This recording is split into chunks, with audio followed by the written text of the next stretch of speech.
Hi, you are watching Peak to Future channel, and I'm so glad to be with you guys.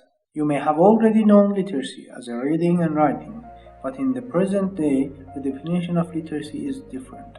And according to the latest definition that UNESCO organization has published about modern literacy, literacy is divided into six main and several subcategories, and a person is literate in today's world if he has all the skills in all of these categories.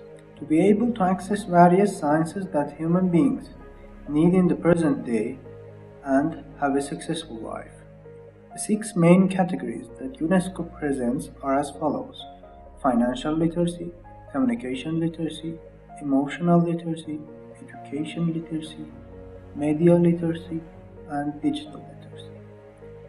In this series of videos, we intend to talk about digital literacy so that you can use it to understand today's modern world.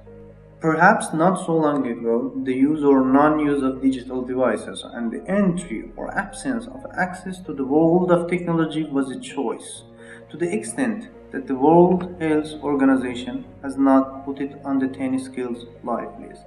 But today, digital life is part of our lives, and even if we accept that, we can reduce or increase the share of digital technology in our lives. It's almost impossible to eliminate technology from life. For this reason, many of the world's educational systems have included digital literacy in the education of children and adolescents, as well as in academic education programs. Now, what's the definition of system? There are various definitions of system and systematic thinking, but perhaps it would be better to work together to explore some of the most important features of a system definition that is shared by writers and analysts, instead of trying to achieve a comprehensive definition of system and systematic thinking. The system consists of various components. In other words, a lone piece is not a system. The components of a system are in communication and interaction. As long as there is no interaction, we have only one collection of pieces, not a system. Many companies and organizations are a set of people, not a human system. Perhaps you've seen that in some organizations, employees after a long time working in an organization still do not know who their other colleagues are and what they are doing. Systems generally have boundaries unless you imagine a whole universe as a one. The system boundaries is not the real borders, but humans define the borders. It is possible for the founder of a family to determine the boundaries of his own family system, enclosure of house, and to teach his children that anything outside of their house is the environment. That the children, when they are taking garbage out of the house, they feel the problem of garbage is solved in the family system. It's possible that in some houses you may see that the residents spend unlimited money for their home decor, but they are not willing to pay the last cost for the garden flowering. Another family can be found that consider their boundaries of their system to be borders of their province or the political borders of their country or the planet. Some systems communicate with the world around them and form an open system, while we may see systems that are closed and have no relationship with the world around them.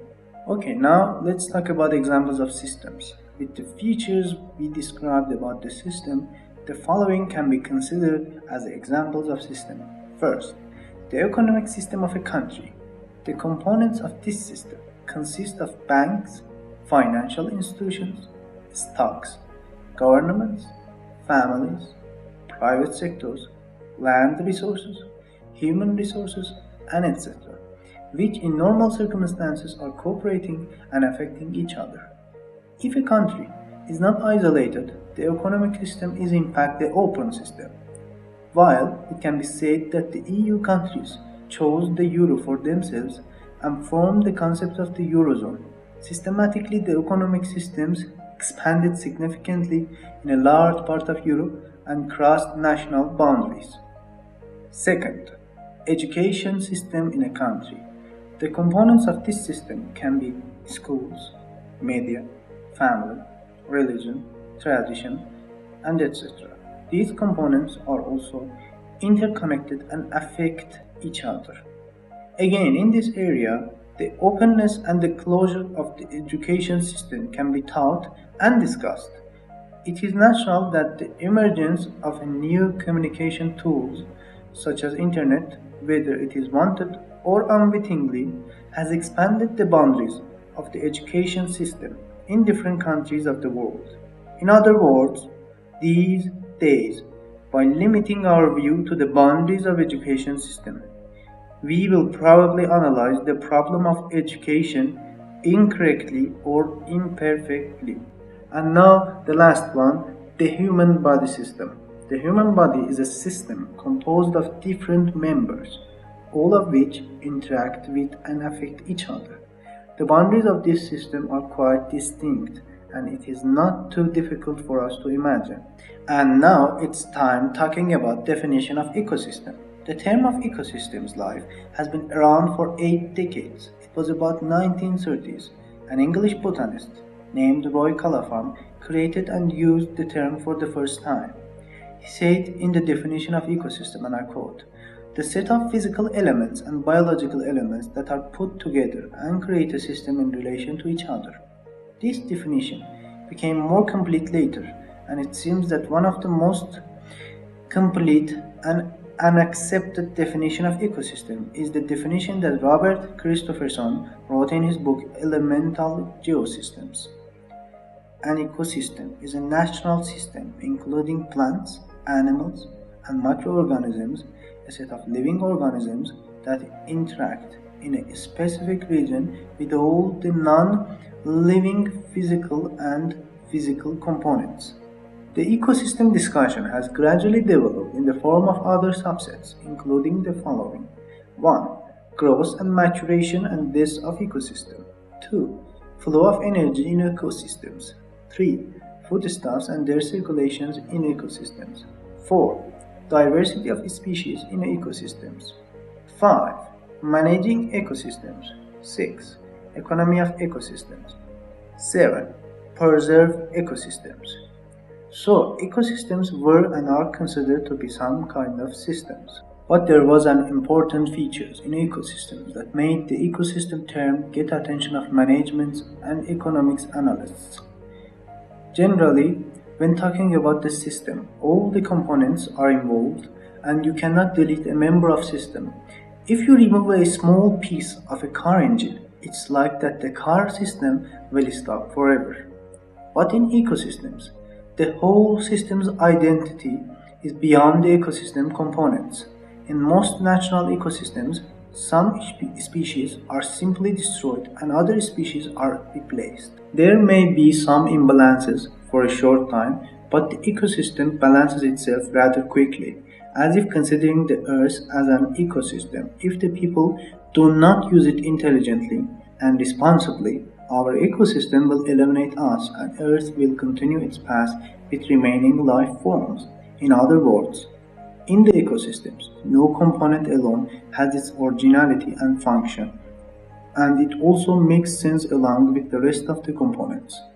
This difference was so attractive for economic and system analysts that they preferred to divide the term ecosystem from the system, while in terms of theoretical definition, ecosystems are not isolated from the systems and are considered to be subsets of systems.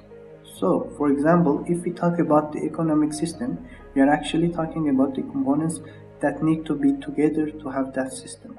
These components can be central banks, governments, families, and businesses. But when we talk about the economic ecosystem, we are talking about the types of economic entities that live together and sometimes coexist and compete with each other and sometimes abandon each other. But in general, the ecosystem continues its path. In this case, car factories and banks can be considered as other living creatures in the ecosystems, as well as other stocks and even the housing market as a living species in the country's economic ecosystem. As with a lake, a species of a fish may eat another species' food, and it will straighten space for that poor species. In the economic ecosystem, the market may also feed upon the car market, which is the same as liquidity, and the car market will be left hungry. If you want to be scientifically accurate, it is more logical to have a system in which all the components are mechanically and definitively linked to each other, so we can use the term system. And in a system where the components sometimes compete and sometimes interact with each other and struggle for survival, we use the term ecosystem. Today, terms such as the ecosystem of entrepreneurship, the ecosystem of economics, the digital ecosystem, the web ecosystem, user ecosystem, and political ecosystem are used. And the meaning of the ecosystem is significantly different from the initial definition of interaction of living and non-living organisms in a given environment. So far we have talked about system and ecosystem definition. In the next video we will define the technology literacy and its subsets. We are glad to be with you, and please wait for our next video. If you see this video useful, you can share it and subscribe to our channel, and please send us your feedback via comments or email. Thanks guys.